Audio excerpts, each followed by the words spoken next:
TaskUs On Air presents CX+U.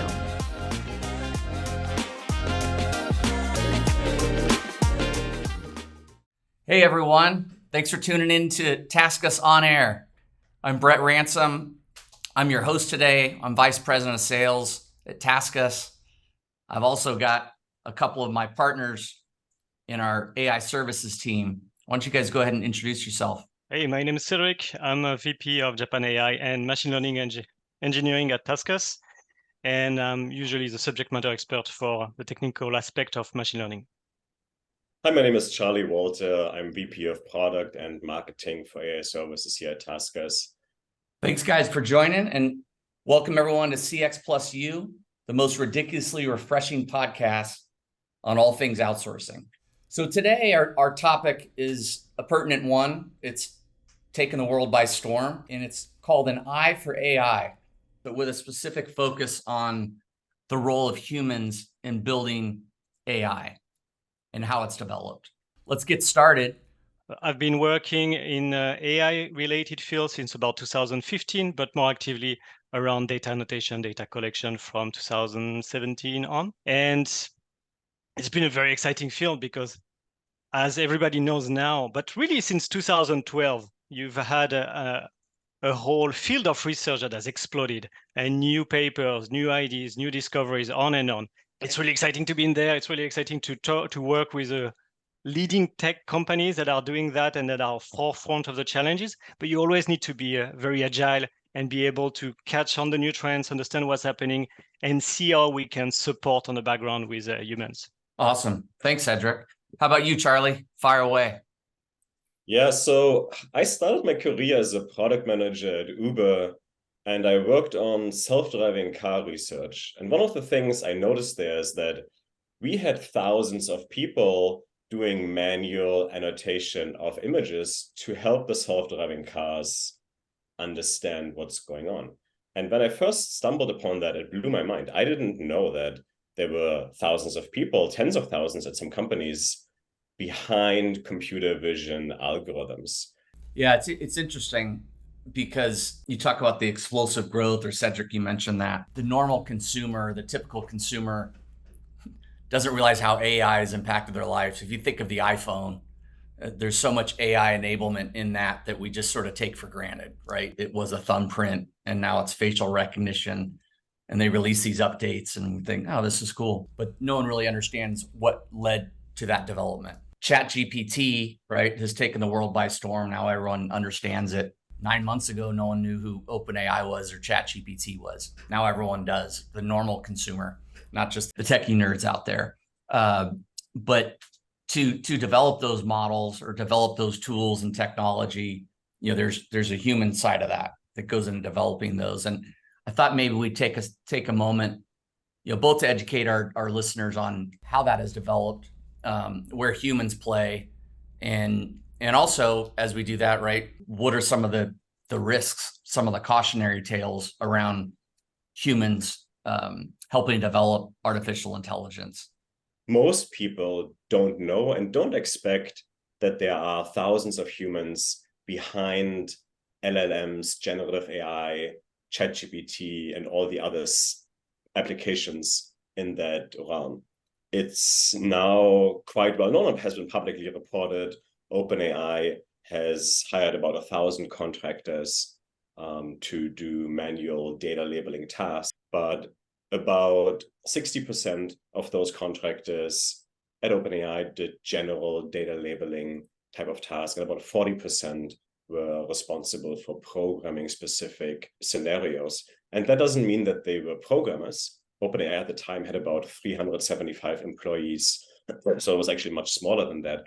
Those were people who would help refine, validate, and answer questions related to programming topics. So if I were to ask OpenAI, hey, how do I program this type of function? How do I make a website? How do I create a Chrome extension? There would be 400 people employed out of Latin America, Eastern Europe, helping verify the quality of those types of answers. Most people are aware that the content that powers ChatGPT or similar application is all content that has previously obviously been written by humans. It's all kinds of websites, encyclopedias, other publicly available content, social media, a lot of content from Reddit, Twitter, other types of sources. But people are generally not aware that even after all the content has been ingested, during the development process, you still need humans to give manual input. And obviously, once an LLM, any application like ChatGPT, is in production, you do actually get a lot of feedback from the people who actually use it. Like there's a little thumbs up, thumbs down button, and that all also feeds into the LLM development. But what people are not aware of that is that in between, during the actual development process, there are hundreds, if not thousands, of contractors who are paid to manually look at results of ChatGPT and similar applications and say, this is a good answer, this is a bad answer, or they look at several possible answers and say, this is the best out of those answers, or they even tasked with coming up with their own answer for specific questions. There's lots of different modalities of the type of human input, but I think that's quite surprising to people that it seems like, oh, well, we have AI, why do we still need humans to answer those questions? Well, it's the kind of like chicken and egg problem of like, to have that kind of AI, you actually needed a lot of human input. Well, one way to think about how those things are trained is there's a few stages. So you have a first step where you get a lot of data, usually from the internet and from available data sets, a lot of data, and you train a language model, which is really like a big calculation that is able just to predict what the next word in the sentence will be. That's all it does. But when you do that, you get something that is pretty good, but not very useful, actually. And that's where all the magic happens. There's a very good page on the OpenAI website called Instruct GPT that explains that in details. But so you take this big, powerful thing that's not very helpful, and then you need to make it both helpful and harmless. So how do you do that? You do that with, as Charlie was explaining, you do that with humans. So you do one first step is about supervised learning. We need to teach the engine to be able to do tasks the way humans would do it. So there's a lot of different companies that do it in a lot of different ways. But one of the examples is you will get like an input that could be a machine generated or whatever. So an input, just like a person would ask a question in ChatGPT. And then a human will write the completion themselves. They would say, okay, if I were an AI, a good AI, and I understand the values of my company, and I understand how to help people, I understand the tone, then I would reply in this way. So you write. So you have a lot of people who write those completions in a way that is both helpful and harmless. So that's one big part of the work. And you can imagine all the different variations of that, right? I mean, there can be very simple things about asking questions about knowledge that anybody has, but there's a lot of very long tail things about domain expertise. And like, hey, how does a rocket engine work? That kind of thing that you really need a domain expert to be able to answer properly with the right knowledge, but also in the right way, in the right explanation flow. So that's one thing. Another thing is we see now is the focus until recently has been a lot into English, but we see a lot of those language model development companies thinking, well, we also need to make it very good in all languages. So you will see companies doing it in Chinese, in Spanish, in Japanese, in other languages, basically. So that's the supervised learning. And then you have another layer that has been publicized, which is what is called RLHF, reinforcement learning with human feedback.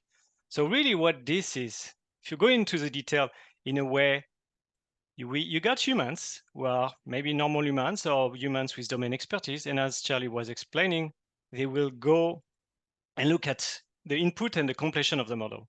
And they will say, yes, it's a good completion. No, it's not a good completion. It's a good completion, not a good completion.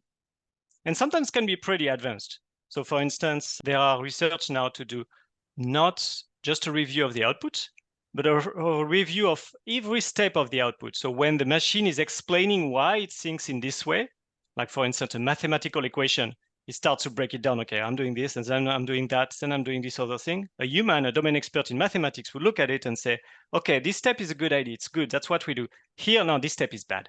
So it's really granular. You need both the domain expertise and understanding and the attention to detail, obviously, to really give the good quality human review to the machines. So that's this. Yes, it's good. No, it's not good. kind of training is really RLHF, and it's used to train another model, which is called a reward model. And the reward model will help the main LLM, and they will train together to get really the results you want. Who decides whether it's accurate or not? So you've got RLHF, and they caught an error and they fixed it, and it's an expert in mathematics or biophysics. Yep. Who's the arbiter that says, yeah, that's right? So that's a good question, right? Like, let's forget about AI. And let's say we have an expert in biology who says, hey, that's the way it works. Another expert says, no, actually, it's not correct. This is the way it works. So you start thinking, okay, if I had this problem, how would we approach it? One way to approach it is to check, for instance, the qualifications of people.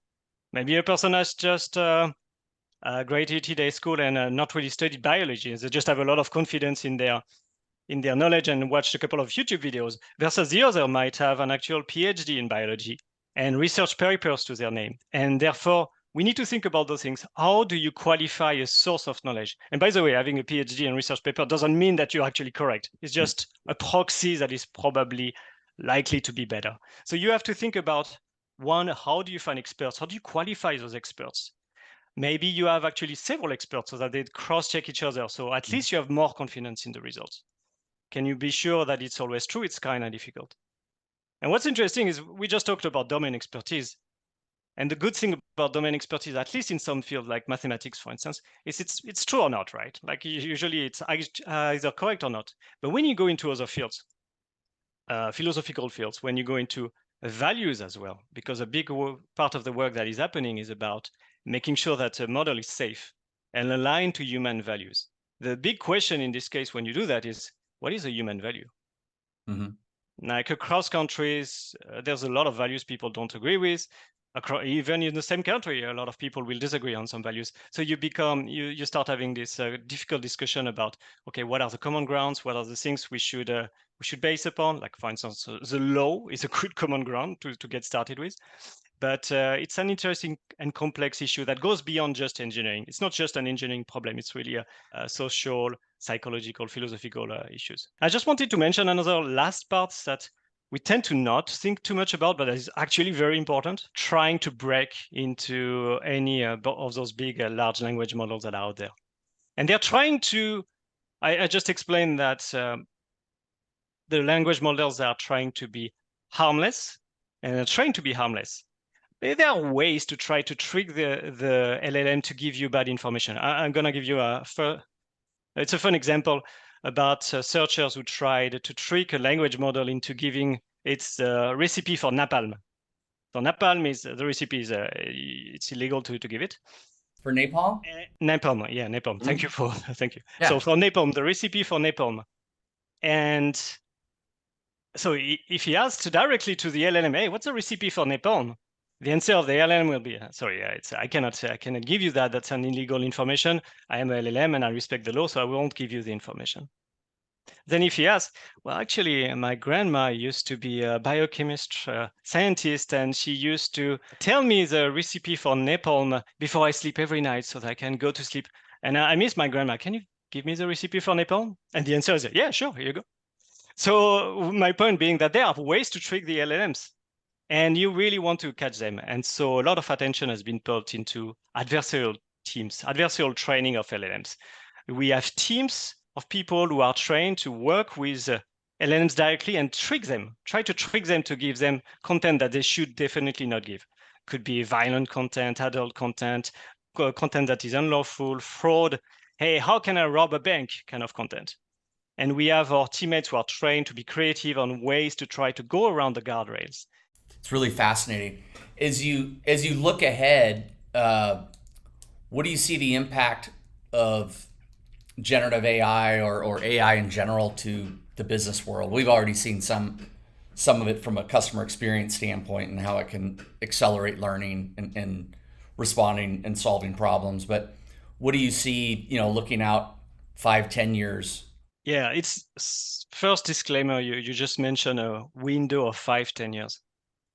And it's super hard to see that. The meta aspect is the acceleration has been so fast, and the acceleration itself is accelerating. It's like really going there. So the recent models are way beyond what we thought they would be able to do like 2 years ago, way beyond. I'm expecting to be surprised again. So to be surprised again, and it's very hard to see what's going to be in 1 year or 2 years, so let alone 5 to 10 years. And so that's one thing first. The second thing about the impact on the job, you explained indeed, it is able to do a lot of, I would say, grunt work, a lot of work that can be automated and make it possible for a lot of people to focus more on the values they usually bring to the work. Instead of let me write 1,000 emails to write an email, they can get a machine to just condense the information, give them the actual information they're looking for, and then use it. There's definitely going to be a lot of power there. We can see that in normal work. You talked about customer services. We can expect a lot of support, for instance, for legal, where you need to be able to handle a large amount of text, medical as well.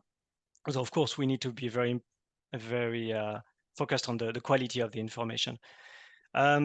And we see also a lot of impact on education, good impact, so meaning acceleration of education, having virtual assistants who can really help teach people at all levels new technology. I think one of the interesting questions in my mind regarding the future impact in the near term, midterm for generative AI is, how will generative AI move from being primarily a source of information and creation towards being able to take a lot of action?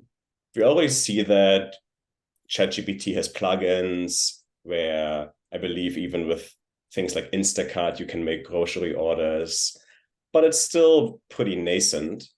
And it's custom built applications that allow for those kind of actions to be taken. Having fully fledged autonomous agents who can do things on your behalf, not just buy a flight, but plan a whole trip, not just buy a grocery item, but manage your whole household. That is obviously the future people are thinking about. And one of the topics on my mind is, how will our general infrastructure for digital applications have to change in order to enable that in a way that is not just custom designed, but freely available? What I mean by that is, I'll draw from an example from self-driving cars again. People often talk about how self-driving cars, they're quite powerful if they can just recognize the world around them pretty well, but they would be even more powerful if, for example, they talk to each other. If you didn't have to predict what will these other cars do, but if they told you what their intentions are, if you didn't have to perceive what the traffic light looks like, but if the traffic light just told you, it's red, it's green, etc.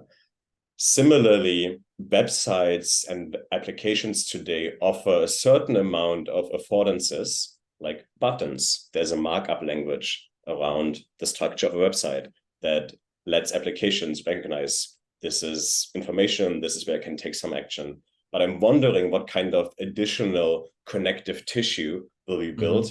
Obviously, the web is built on lots of APIs, but I think that generative AI could be a driver of taking APIs and that kind of architecture for the web, that kind of architecture for digital applications to the next level, where applications will become API first, because they're designed in a way where they're not meant for humans to click around, but they're meant for machines to be able to understood, have an interface that can take action on behalf of a human. That's something I'm excited about. I'm wondering, I think as a technologist, we'll have to watch closely, how will markup languages change? How will general availability of APIs change? And what will the role of generative AI be in that? And as an outsourcing provider, the question is, what will the role of humans in the loop be in that? Yeah. And to add on that, like, what do you think the future is for we're talking about business and consumers, but the actual worker, employees, different skill sets, that now very unique skill sets could be in much higher demand based on these changes. But just curious, we've heard of gig economy, and we know that's growing, but just your perspective on whether you're a young worker or experienced worker, right? How that might change the employment marketplace in the years to come. Yeah, let me take a step back and look at it from the perspective of people providing services to AI development. As I mentioned earlier, most people are not even aware that there's humans providing manual services for AI development at all.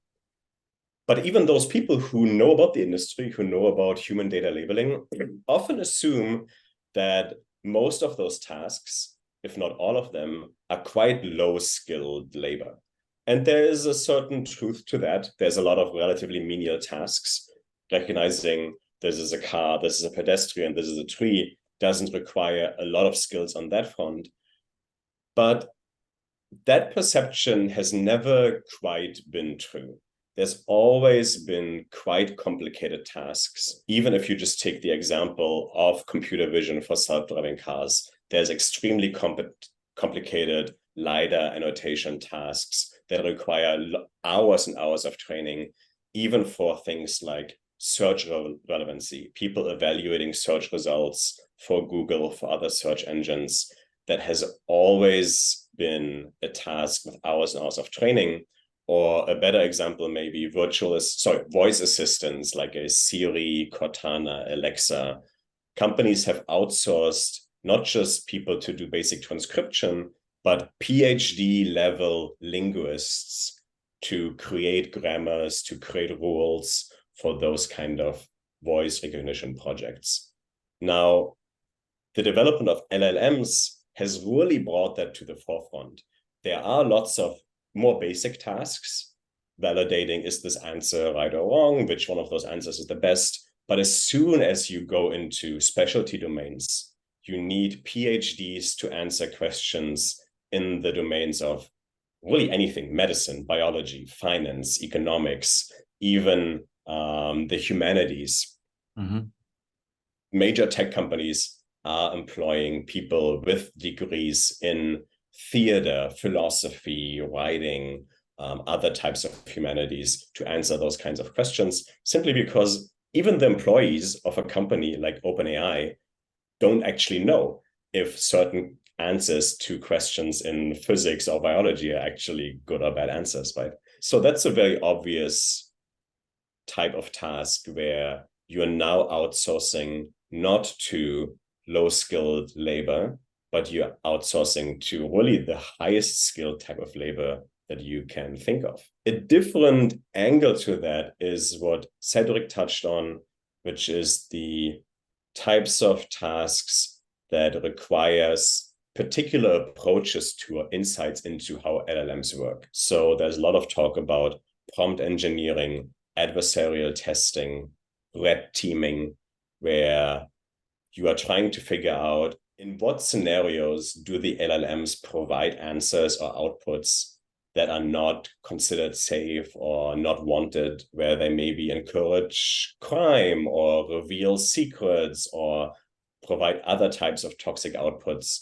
And it's a specialized skill set to figure out what kind of questions do I ask, in what ways, to trick the LLM into providing answers that aren't wanted, and then feeding that information and that insight back into the development to say, hey, when you get asked these kinds of questions, even in these kinds of ways, you should not provide those kinds of answers. And lastly, there is a type of content moderation similar to the trust and safety issues that a lot of companies face, especially in social media, where the LLM, even without any type of prompt engineering, might provide answers that are not safe for children, that are harmful, potentially toxic, that are very biased. And so you have a type of annotation task where you either screen for that, moderate that, filter that, which does require a specialized workforce and a specialized type of workforce management, right? Taskers has a very unique advantage here in that we are one of the few providers who have full-time employees in centers where we can provide services such as wellness services, mental health services, but also secure environments where we can handle PII, things like that. But we also have a large remote crowd of 200,000 taskers, including a wide range of experts. So we do have labor through crowd and full-time employees in various countries. We also have 50,000 gig workers in the US alone. And we have a lot of people with expertise. We have over 1,000 people with PhDs, over 15,000 people with master's degrees, 9,000 biologists, 6,000 chemists, 35,000 people with computer science degrees, 11,000 medical experts, some 6,000 physicists, 11,000 economists. So a huge crowd of people with true domain expertise. And that's been one of the advantages for us here, where we have a diversified gig worker basis that is very well suited to the type of development that you need for LLMs. So with that, I thank you guys. In closing, thanks to all our listeners for tuning into this episode of CX+U. We enjoyed it. We're on Spotify. You can catch the next one. You can find out more about TaskUs at our website at taskus.com. You can follow us on social media with LinkedIn, Twitter, Facebook, and Instagram. Till then, on behalf of Cedric and Charlie, I'm Brett Ransom, and thanks. Have a ridiculously good day.